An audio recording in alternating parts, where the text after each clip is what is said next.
आपकी सबसे पहली सियासी पेशगोई कौन सी थी? 1998 के एंड से मैंने काम शुरू किया। तो मैं जब पढ़ना शुरू हुई तो 1999 11 अगस्त को एक बहुत बड़ा ग्रहण लगना था जिससे कराची में मुकम्मल अंधेरा हो गया था। उस वक्त नवाज शरीफ साहब की हैवी मैंडेट की गवर्नमेंट थी और मेरे पास उनके एक मिनिस्टर आते थे। वो मिनिस्टर फंसे हुए थे नैब के केसेस में। तो मैंने उन्हें कहा, आप केसेस की फिक्र कर रहे हैं, आपकी तो गवर्नमेंट जाने वाली है। वो कहते हैं, आप कैसी बातें कर रही हैं सामिया जी। और फिर वो मैंने सीन अपनी आंखों से देखा। जिस सियासी पेशगोई की मैं बात कर रहा हूँ, उस वक्त तो प्राइवेट टीवी चैनल्स भी नहीं थे, जी। सोशल मीडिया भी नहीं था, तो आपने किस प्लेटफॉर्म पे वो पेशगोई की थी? वैसे आज तक ना ये सवाल किसी ने नहीं किया, लेकिन आपने क्या बारीक सवाल किया है। उस वक्त सर मेरे इंटरव्यूज शुरू हो गए थे अखबारों में। इंटरव्यू देते हुए कहा कि इस साल 11 अगस्त का जो एक्लिप्स है इस गवर्नमेंट को उड़ा देगा। वो जो मिनिस्टर थे, फाइक जमाली उनका नाम था, जफरुल्लाह जमाली के जो भतीजे थे, वो मेरे पास आए थे। अब 2019 26 दिसंबर जब सारे मेरे पैनलिस्ट को रोशन पाकिस्तान नज़र आता था, पाकिस्तान रिकॉर्ड तरक्की करेगा, पाकिस्तान ये करेगा, अब उस वक्त भी मैंने उसी ग्रहण को बेस बनाया जो कि 1999 में लगा और मुल्क का ये हाल हुआ। आपने इमरान खान के बारे में भी पेशगोई की थी कि 2020 में वो खुद निज़ाम को लपेट देंगे। जी। लेकिन 2020 का खात्मा तो बिलखैर हुआ। इमरान खान साहब के बारे में मैं हमेशा कहती थी कि ये किंग मेकर बने, किंग ना बने। 21 में भी वो सूरत हाल थी और वही सूरत हाल 2022 के अंदर भी है, कंटिन्यूटी चल रहे हैं। तो मैं अभी भी कहूंगी कि मुझे तो इस मुल्क में एक नए निजाम की खबर सितारा देता है। मैं गलत भी हो सकती हूँ, लेकिन ये एक दिन बताएंगे। 3 बारी ऐसा वक्त आया होगा जब खान साहब या तो खुद फैसले की पोजीशन में आ गए होंगे कि सब कुछ क्विट कर दें। कब्र के अंदर का हाल मुर्दा जानता है, वो मैं नहीं बता सकती, वो खान साहब उसी दिन बताएंगे जिस दिन को किताब लिखेंगे। सितारों का पोशीदा इल्म कोई जर्नलिस्ट नहीं बता सकता। जी। इसी तरह जो सियासी तबसरे हैं, ये एक एस्ट्रोलॉजर के बस की बात नहीं है, लेकिन आप अपनी सियासी पेशगोइयों की वजह से मीडिया में खासी मकबूल है। अच्छा, मैं उसमें ना तज्जिया नहीं डालती। तो सर मैं तो लॉजिक की बात करती हूँ, दलील की बात करती हूँ। अगर जितनी पेशगोइयाँ मैं अभी भी दे रही हूँ तो मैं दलील की उसके बेस के ऊपर ही दे रही हूँ। हाँ, वो गलत भी हो सकती है। मैंने पहले ही कहती हूँ कि 70 to 75% ये गाइडलाइन है। मेरी बहुत सारी फेमस प्रेडिक्शंस हैं। अब मेरा दिल चाहता है कि मैं रिटायर हूँ तो मैं किताब लिखूँ, लेकिन रब की दी हुई इज्जत है, वही उसको कायम रख सकते हैं। सितारों की चाल देखकर सियासी पेशगोइयां करने के लिए करंट अफेयर से अपडेटेड रहना कितना ज़रूरी समझती हैं? मैं यहाँ ये कहना चाहूँगी सर कि मेरे घर में न्यूज़ चैनल्स बंद हैं। मैं कोई तज्जिए नहीं सुनती, बखुदा मैं वो बर्दाश्त ही नहीं मेरा दिल कर पाता। मेरा तज्जियों के साथ कोई ताल्लुक नहीं है, प्रॉमिस बाय गॉड। जब आप सितारों की चाल देखकर सियासी पेशगोइयां करती हैं, क्या वो सुनकर सियासतदान आपसे नाराज हो जाते होंगे? अच्छा, वैसे ये मुझे डर रहता था।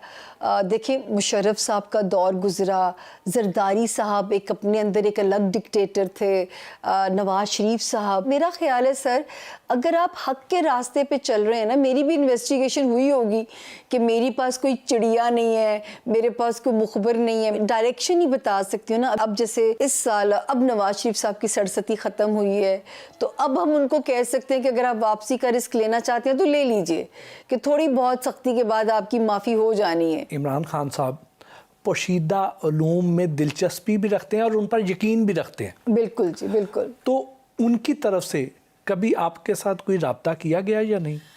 देखिए, धरने के दिनों तक तो मुझे याद है कि जब वो धरना दिया हुआ था तो मेरे पास नंबर था, मैं मिली नहीं उनसे आज तक कभी भी जो है। लेकिन जब मैंने रेहाम खान साहिबा और इनकी तलाक की पेशगोई की तो मुझे डर बहुत था। और वो भी पेशगोई देखें कि मैंने कहा था कि इस डेट से आगे ये शादी नहीं चलेगी, और ये पेशगोई मैंने उनके निकाह वाले दिन की, जब निकाह की धूम हर चैनल पे मची हुई थी। 8 जनवरी थी और उस डेट गुजरने में 2 दिन रह गए थे और तलाक की खबर आ गई।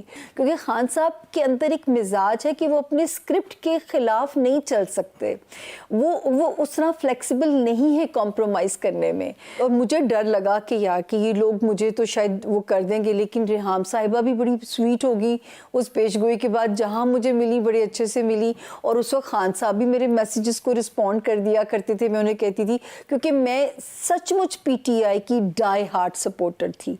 ये मैं आपके शो में कन्फेस कर रही हूँ आज, लेकिन मेरा भी दिल टूटा है। सामिया खान ने पिज़्ज़ा, रोल्स, समोसे, बारबेक्यू, दही भल्ले और फ्रेश जूस से तवाज़ो की। सामिया खान से दिलचस्प गुफ्तगू का सिलसिला जारी रहा। वैसे तो आपके क्लाइंट्स में पाकिस्तान की शोबिज़ और पॉलिटिकल एलीट भी शामिल है। जी जी, ऑलमोस्ट। हाँ। वो आपसे पूछते क्या हैं कि हमारी हुकूमत कब आएगी, इनकी हुकूमत कब जाएगी? क्या ये सवाल पूछते सवाल हैं? तो इतना मोहसिन साहब इंटरेस्टिंग होता है। जो पॉलिटिशियन आता है जो बड़ा है, एक सवाल कॉमन होता है, वजीर आजम की कुर्सी, और इनको ये नहीं पता इस मुल्क के जायचे में सबसे बड़ी आजमाइश वजीर आजम की कुर्सी है। अच्छा, तो ये बताएं कि अमूमन मशहूर लोगों के जायचे में वो कौन सी ऐसी ख़ास चीज़ होती है जो दूसरे आम लोगों के जायचे में नहीं होती? एक और इंटरेस्टिंग सवाल किया आपने। जब मैं सियासी तौर पे जो कामयाब लोग जिनको हर हाल में सियासत कबूल कर लेती है या वो सियासी तौर पे इस्तेमाल किए जाते हैं, जिनके जायचे में सेट्रन, सितारा ज़ोहल वेल प्लेस्ड होता है, बाज़ के सितारे में एग्जॉल्टेड होता है, तो मैं उनको वहाँ से पढ़ती हूँ कि आपको सियासत रास है। इमरान खान साहब देखें, शेख रशीद साहब, मौलाना ताहिर कादरी साहब, शहबाज शरीफ साहब, उनका भी ये एग्जॉल्टेड है। एक लिस्ट है, मतलब जिनको हर हाल में आप इनको लाइमलाइट में देखते रहेंगे। आप जो बात कर रही थी साठ सती की, तो ये साठ सती होती क्या है और कौन लोग इसका शिकार होते हैं? इसकी निशानियां क्या होती हैं? सर, आज तो आप दूसरी छक्के पे छक्का मार रहे हो। मैं आपकी टीम को जो है ना वो दोनों हाथों से, पहले एक हाथ से सलूट किया, तब दोनों हाथों से करती हूँ। बड़ा इंपॉर्टेंट सवाल। अच्छा, लोगों को एजुकेट किया जाए कि जो इस मामले में एक एवरेज लाइफ में ये 3 मरतबा आती है, और एक हिट आप एक ही बार ज़्यादा होते हैं उसमें जो है ना, बाकी फिर अल्लाह मियाँ हाथ थौला कर देते हैं। इसका जिक्र कुरान पाक में भी मौजूद है, हज़रत याकूब वाले वाक़े के अंदर मौजूद है। ज़ोहल आपके जायचे के, जब आप बॉर्न डेस्टिनी लेके पैदा हुए, 12वें घर में जाता है, तो वहाँ से इसका असर आप पे शुरू हो जाता है। जैसे पाइसिस को इस वक्त सन की सरसती लगी हुई है, तो पाइसिस का 2021 बहुत डिफ़िकल्ट ईयर था, लेकिन ये 2.5 साल क़याम करता है सितारा। 2.5 साल, पहले 2.5 साल बहुत सख्त होते हैं, दूसरे 2.5 साल आपके रिश्तों के इम्तिहान शुरू कर देता है, और आखिरी 2.5 साल में आपकी माल की आजमाइश लेता है, फिर ये निकल जाता है। आप नवाज शरीफ साहब को देख लें, इतना बड़ा एम्पायर जिस आदमी का हो और वो अपनी साख ना बचा सके, सिर्फ सरसती के कारनामे थे। अमूमन लोग शादी ब्याह के लिए रिश्ते तय करते हुए एस्ट्रोलॉजर से कंपैटिबिलिटी चेक करवाते हैं, तो उनके जायचे में कौन सी ऐसी कॉमन चीजें होती हैं कि जिससे वो कंपैटिबल हो जाते हैं? Another interesting question, I must say that. देखिए, मैं लव स्टार्स की उसमें एक लैंग्वेज है। औरत के लव स्टार्स चेक करनी हो तो मैं सन और मार्स की पोजीशन बना के पढ़ती हूँ। आदमी के लव स्टार चेक करने हो तो मैं मून और वीनस को मिला के पढ़ती हूँ। चांद वो वाहिद सितारा है चांद कि जो 52 आवर्स एक घर में रहता है, 52 आवर्स के बाद दूसरे घर में छलांग कर जाता है। तो ये मर्द की फितरत में जो एक वो रखा गया ना कि उसके अंदर जिसको चेंज की ख्वाहिश आने शुरू हो जाती है, तो ये भी साइंस से साबित होता है।